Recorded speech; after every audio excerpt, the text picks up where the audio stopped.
চাঁদপুরে জাহাজে 7 খুন, অতি ন্যক্কারজনক ঘটনা।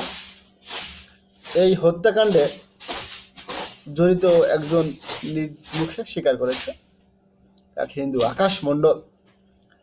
এই আকাশ মণ্ডল নিজের নাম গোপন করেছে, নিজের পরিচয় গোপন করেছে, নাম যেন মুসলিম নামধারী নামে সে ওই জাহাজে জীবনযাপন করেছে।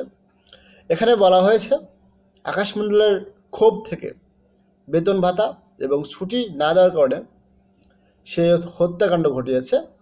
এক হত্যাকাণ্ড থেকে আরও 6টা হত্যাকাণ্ড ঘটিয়েছে। এখন প্রশ্ন জাগে, এই হত্যাকাণ্ডে তার মধ্যে জাতি বৈষম্য কাজ করেছে কিনা। এখানে সে একটা হিন্দু মানুষ, অন্যান্য 7জনকে হত্যা করেছে, তারা সবাই মুসলিম। এই বিষয়টা তদন্ত করা